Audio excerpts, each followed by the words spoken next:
फिर से पॉलिटी की क्लास में आप सबका स्वागत करता हूं। उम्मीद है सब लोग अच्छे होंगे, सबकी पढ़ाई अच्छे से चल रही होगी। अगर आप चैनल पर नए हैं तो प्लीज पहले चैनल को सब्सक्राइब कीजिए।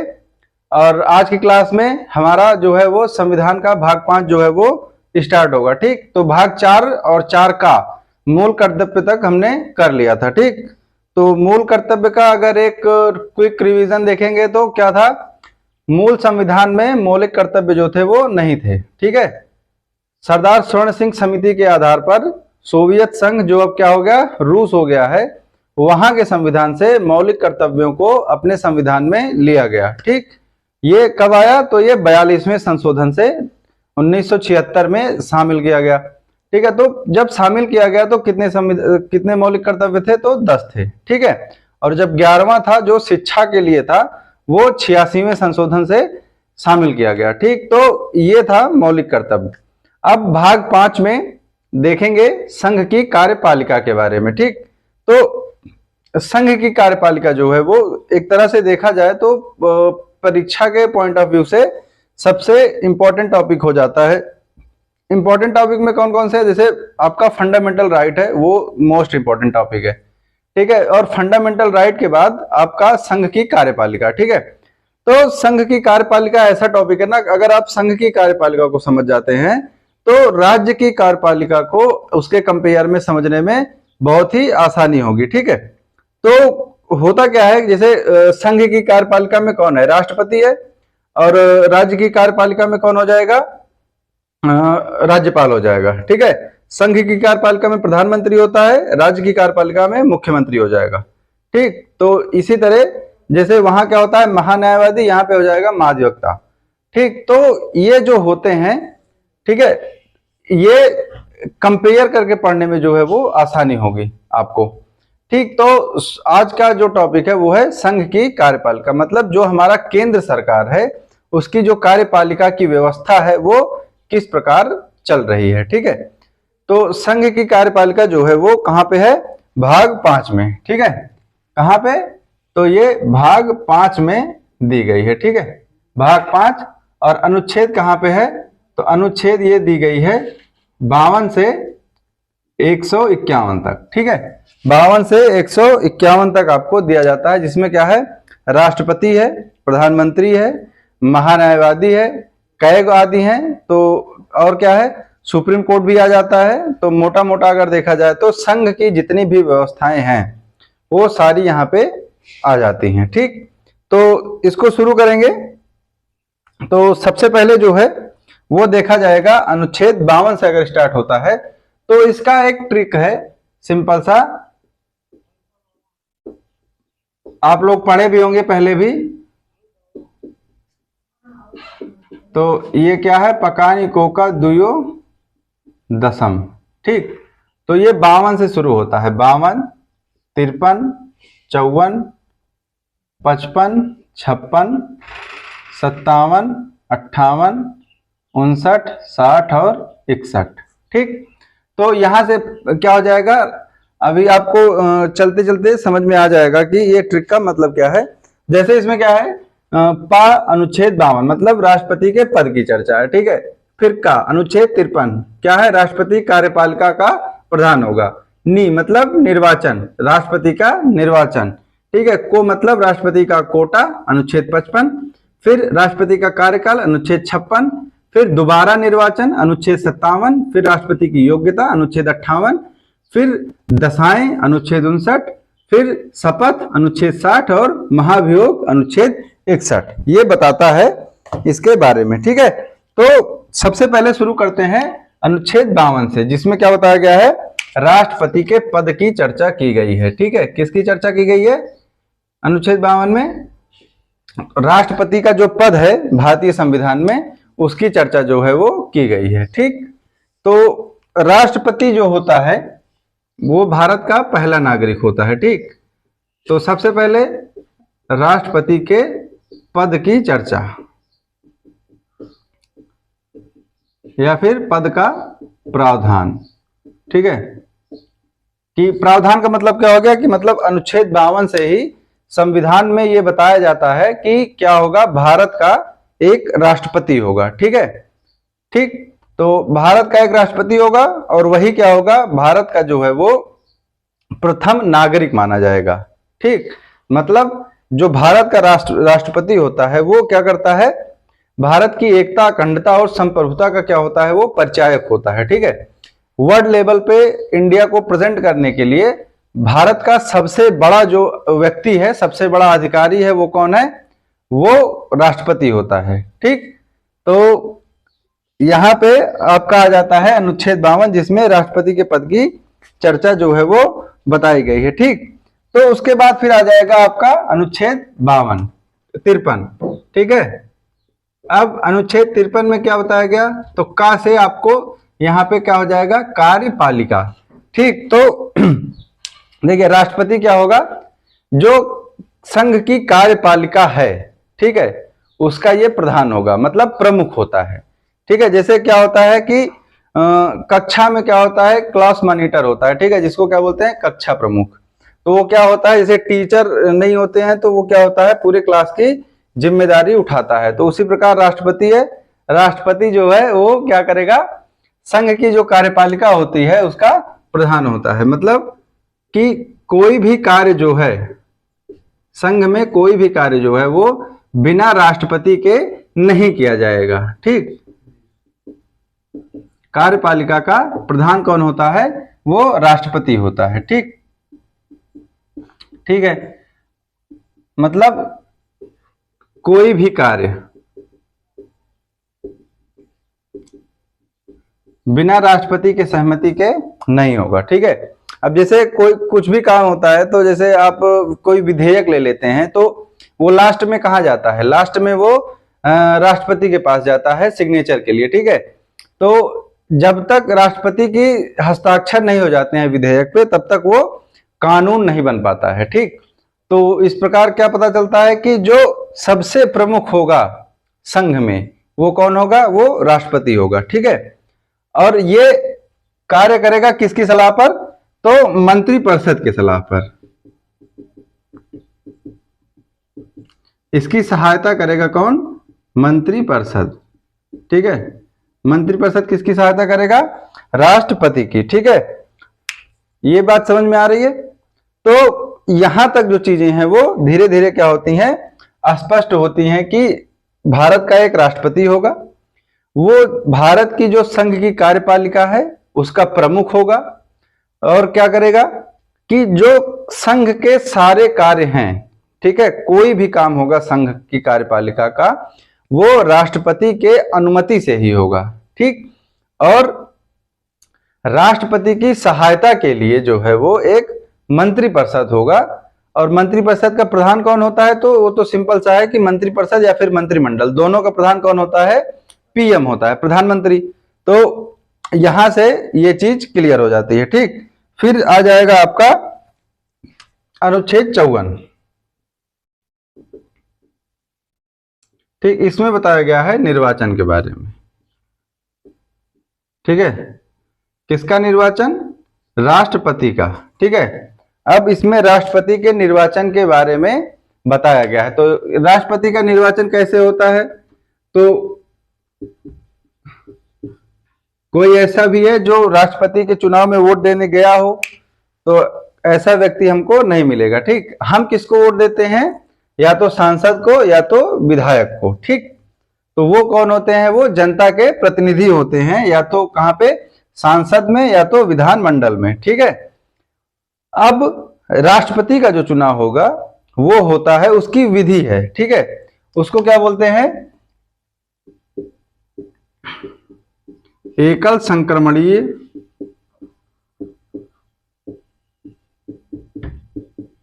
अनुपातिक प्रतिनिधित्व प्रणाली।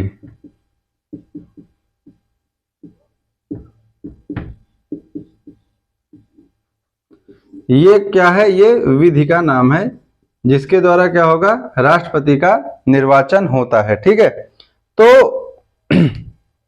अब ये क्या है, ये संवैधानिक व्याख्या है कि कौन सी विधि जो है वो उपयोग में आएगी। तो इसमें क्या है, एकल संक्रमणीय अनुपातिक प्रतिनिधित्व प्रणाली। ठीक है, अब सिंपल सी बात है कि राष्ट्रपति का जो निर्वाचन होगा उसमें पहली बात तो क्या है कि जनता जो है वो प्रत्यक्ष रूप से भाग नहीं लेती है। तो इससे क्या निकल के आता है कि जो राष्ट्रपति का चुनाव है वो क्या होता है, अप्रत्यक्ष रूप से। ठीक है, अप्रत्यक्ष रूप से इसका चुनाव होगा। ठीक, अप्रत्यक्ष रूप से जो चुनाव होगा उसमें क्या होगा कि जो जनता द्वारा चुने गए प्रतिनिधि हैं, ठीक है, विधायक हैं और सांसद हैं, ठीक, तो ये जाके क्या करेंगे, ये राष्ट्रपति के निर्वाचन में वोट डालेंगे जनता की तरफ से। ठीक है, तो कौन डालेगा, जनता के प्रतिनिधि। ठीक, ये क्या करेंगे, वोट डालेंगे। ठीक, मतलब क्या है कि आपके जैसे आपके क्षेत्र के सांसद होंगे तो आपने उनका चुनाव किया है, ठीक, तो वो पूरे आपके संसदीय क्षेत्र को क्या करते हैं, सदन के अंदर रिप्रेजेंट करते हैं। इतने लोगों के बिहाफ पे मैं आया हुआ हूं, ठीक, तो उतने लोगों को रिप्रेजेंट करते हैं, तो उनके जो मत का मूल्य है वो उन लोगों के बराबर होता है। ठीक, तो आगे जब कोटा पढ़ाया जाएगा राष्ट्रपति का तो वहां पे क्या इसी में अभी आपको पता चलेगा कि एक विधायक और एक सांसद के मत का मूल्य कितना होता है। ठीक, तो जो सांसद और विधायक हैं वो जनता के बिहाफ पे क्या करता है, राष्ट्रपति के निर्वाचन में वोट डालते हैं। ठीक, अब दूसरी चीज क्या है कि इसमें कौन कौन शामिल होते हैं। ठीक, तो शामिल जो होते हैं वो जो प्रत्यक्ष रूप से निर्वाचित होंगे। ठीक है, प्रत्यक्ष रूप से जो व्यक्ति निर्वाचित होगा वही क्या है, वो राष्ट्रपति के निर्वाचन में शामिल होगा। जैसे लोकसभा के जितने भी निर्वाचित सदस्य हैं वो भाग लेंगे। ठीक, राज्यसभा के सभी निर्वाचित सदस्य भाग लेंगे। ठीक है, विधानमंडल जो होता है, विधानमंडल में विधानसभा और विधान परिषद दोनों हो जाएगा। ठीक, तो जो विधानसभा होगी, विधानसभा तो लगभग सभी राज्यों में है, जो यूटी नहीं है। ठीक है, और विधान परिषद, ठीक है, विधानसभा के जो सदस्य हैं वो भी क्या करेगा, जो निर्वाचित सदस्य हैं। ठीक, विधानसभा में निर्वाचित सदस्य और विधान परिषद के जो निर्वाचित सदस्य हैं ये भी, ठीक, ये भाग लेंगे। और आपके सामने कौन सा आ जाएगा, दिल्ली पुदुचेरी जो विधानसभा क्षेत्र है वहां के जो क्या दिल्ली और पुदुचेरी क्या है, यूटी है, मतलब केंद्र शासित प्रदेश है, दिल्ली प्लस पुदुचेरी। ठीक है, दिल्ली और पुदुचेरी में विधानसभा है, सबको पता है, तो यहाँ के जो विधानसभा के निर्वाचित सदस्य हैं, ठीक है, विधानसभा के जो निर्वाचित सदस्य हैं ये भी जो है वो राष्ट्रपति के निर्वाचन में क्या है, वो भाग लेते हैं। ठीक है, तो अभी क्या, अभी आने वाले टाइम में क्या है, जब 370 हट गया तो अब क्या होगा, जम्मू कश्मीर में क्या है, विधानसभा है। ठीक, तो जब जम्मू कश्मीर में विधानसभा का गठन हो जाएगा, विधानसभा जब अस्तित्व में आ जाएगी तब क्या हो जाएगा, वहां के भी जो सदस्य हैं वो वोट देना शुरू करेंगे। जो निर्वाचित सदस्य होंगे वो वोट देंगे कहां पे, राष्ट्रपति के निर्वाचन में। ठीक है, तो शामिल कौन कौन सा होता है, लोकसभा के निर्वाचित सदस्य, राज्यसभा के निर्वाचित सदस्य, विधानमंडल में विधानसभा और विधान परिषद। अब विधान परिषद क्या है, सभी राज्यों में नहीं है, सिर्फ 6 राज्य में है। ठीक है, जैसे यूपी में है, महाराष्ट्र में है, कर्नाटक में है, तेलंगाना में है, तो यहाँ पे जहां पे भी क्या है विधान परिषद है वहां पे जो निर्वाचित सदस्य हैं वो भी क्या होगा, राष्ट्रपति के निर्वाचन में क्या है वो भाग लेते हैं। ठीक है, और उसके बाद यूटी में कौन कौन से है, दिल्ली और पुदुचेरी। बाद में इसमें क्या है, जम्मू और कश्मीर और ऐड हो जाएगा, जब क्या होगा, जम्मू और कश्मीर में विधानसभा का व्यवस्थित रूप से गठन हो जाएगा। ठीक, जब वहां पे निर्वाचन आयोग द्वारा एक सही पद्धति में व्यवस्था बन जाएगी चुनाव कराने की, जब चुनाव होने लगेंगे तब क्या होगा, चीजें जब सही रूप में आ जाएंगी तब धीरे धीरे वहां पे जब विधानसभा का चुनाव होगा तो फिर वहां के जो निर्वाचित सदस्य होंगे वो भी क्या होगा, राष्ट्रपति के निर्वाचन में भाग लेंगे। ठीक है, तो ये था राष्ट्रपति के निर्वाचक मंडल में कौन व्यक्ति शामिल होते हैं। ठीक, अब अगर देखते हैं कि शामिल कौन नहीं होता है, ठीक है, ठीक। अब इसमें कौन सा है कि शामिल नहीं होते, तो शामिल नहीं होने में कौन कौन आ जाएगा? तो देखिए, पहले लोकसभा में 2 एंग्लो इंडियन को क्या था, राष्ट्रपति जो है वो 2 एंग्लो इंडियन को राष्ट्रपति मनोनीत करते थे, ठीक। तो वैसे अब क्या है, अब इनको हटा दिया गया है ये व्यवस्था। अब 2 एंग्लो इंडियन को जो मनोनीत करने की व्यवस्था थी, अब इनको नहीं किया जाता। और अगर किया जाता तो अगर कोई व्यक्ति जिसको, जैसे आप हैं, आप किसी को लेके आए हो, ठीक है, 2 व्यक्तियों को अपने मतलब अपने दम पे किसी को लेके आए, 2 व्यक्तियों को अपने घर में सबसे ऊपर करके, ठीक है। तो अगर कोई परिस्थिति ऐसी बनती है कि पक्ष विपक्ष की जरूरत पड़ती है, तो वो 2 व्यक्ति क्या होगा, हमेशा आपके पक्ष में रहेंगे। तो इसी तरह जब राष्ट्रपति का निर्वाचन होता है तो उन 2 मनोनीत को बाहर रखा जाता है, क्योंकि सबको पता है कि ये राष्ट्रपति के द्वारा मनोनीत किए गए हैं, ठीक है। तो अब अगर अगली बार चुनाव हो रहा है और वो 2 सदस्य जो है वो वहां पे मौजूद हैं, तो वो हमेशा क्या होगा, राष्ट्रपति का ही पक्ष जो है वो लेंगे, ठीक है। तो इसी प्रकार फिर राज्यसभा में 12 मनोनीत सदस्य होते हैं। 12 मनोनीत क्या होते हैं, सदस्य होते हैं, जो कहां से आते हैं, कला, साहित्य, ठीक है, यहां सबसे शिक्षा, तो इन सब क्षेत्रों से 12 सदस्यों को लिया जाता है, मनोनीत किया जाता है राष्ट्रपति के द्वारा, ठीक। तो जब उनको मनोनीत किया गया रहता है तो वो भी क्या होगा, अगर परिस्थिति आती है कि किसके पक्ष में रहेंगे, किसको वोट देना है, तो एक अंडरस्टूड बात है कि वो जिसके द्वारा उस सदन में बैठे हैं उसमें सबसे ज्यादा योगदान किसका है, राष्ट्रपति का है। राष्ट्रपति ने ही उनको मनोनीत किया है, तो वो हमेशा उसी के पक्ष में रहेंगे, ठीक है। तो ये मानते हुए जो ये 12 मनोनीत सदस्य हैं, इनको क्या किया जाता है, राष्ट्रपति के निर्वाचन से बाहर रखा जाता है, ठीक है। तो ये भी बाहर हो गए, ठीक। और बाकी जो भी जहां ये मनोनीत सदस्य जो होंगे, ठीक, मनोनीत सदस्य सारे क्या होते हैं, बाहर हो जाते हैं, ठीक है।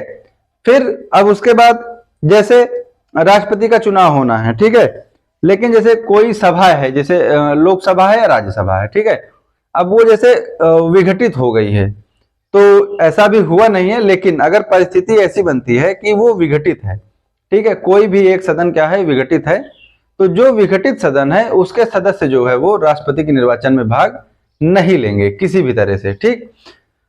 उसके बाद क्या होगा, राज्य में भी राज्य की विधानसभा है और राज्य का विधान परिषद है, ठीक है।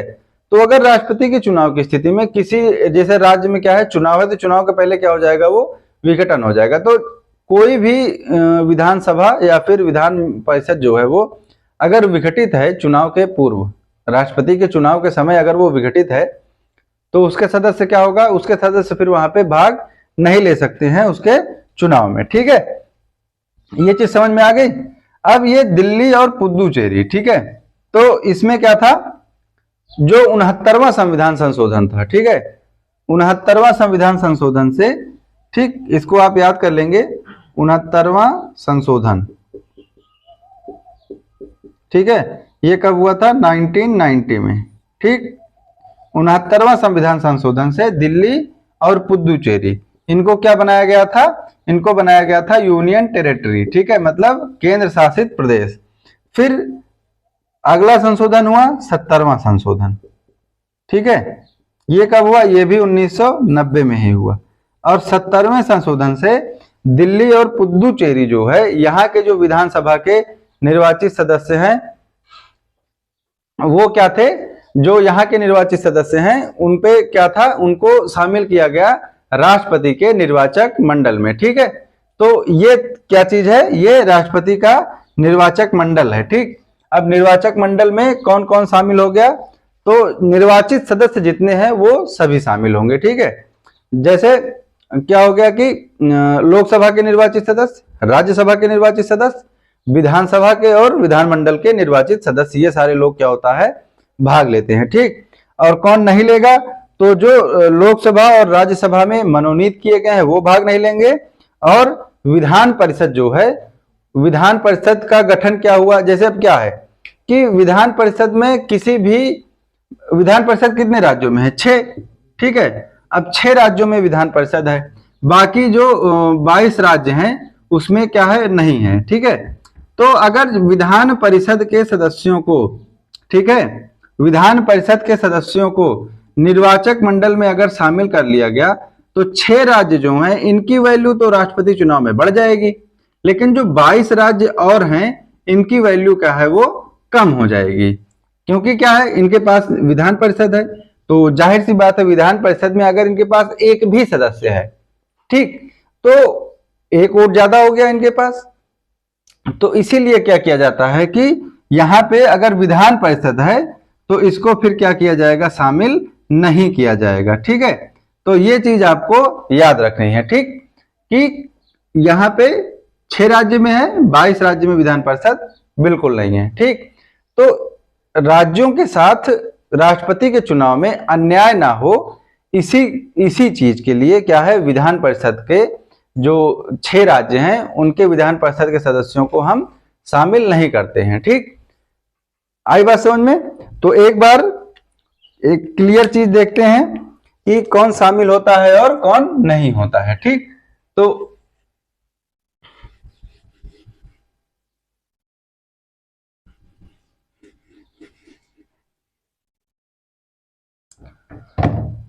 ठीक है, तो निर्वाचक मंडल, ठीक, शामिल और नहीं शामिल। अब इसमें कौन कौन आएगा, लोकसभा के सदस्य निर्वाचित, ठीक है, लोकसभा के निर्वाचित सदस्य, राज्यसभा के निर्वाचित सदस्य और विधान सभा के भी निर्वाचित सदस्य और दिल्ली और पुदुचेरी के निर्वाचित सदस्य, ये इतने लोग इसमें शामिल होते हैं, ठीक है। शामिल कौन रहेगा, लोकसभा के मनोनीत सदस्य, ठीक, और राज्यसभा के मनोनीत सदस्य। अब अगर किसी राज्य में विधान परिषद है तो इसका कोई भी सदस्य, ठीक, ये भी क्या होगा, भाग नहीं लेगा, ठीक। तो ये भाग नहीं लेते हैं, ये भाग लेते हैं, ठीक। अब इसको पूरे को क्या बताया जाता है, इसको इस पूरे मंडल को क्या बोलते हैं, राष्ट्रपति का निर्वाचक मंडल, ठीक है। ये चीज समझ में आ गई। अब जो यहाँ पे मेन चीज आई थी, एकल संक्रमणीय पद्धति अनुपातिक प्रतिनिधित्व प्रणाली, ठीक है। पद्धति और प्रणाली मतलब राष्ट्रपति के जो चुनाव में वोट पड़ेंगे उसकी विधि क्या है, ठीक है। तब उसकी विधि देखते हैं। तो क्या देखना है हमको, एकल संक्रमणीय पद्धति,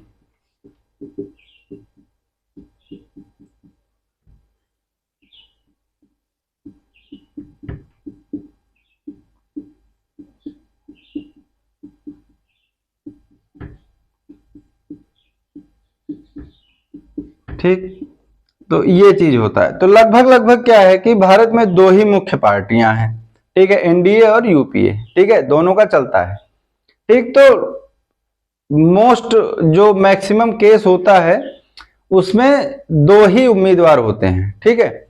लेकिन इन केस अगर देखा जाए, अगर उम्मीदवार हो गए एक्स, वाई और जेड, ये 3 उम्मीदवार हैं राष्ट्रपति पद के लिए, क्या है, ये प्रत्याशी हैं, ठीक है।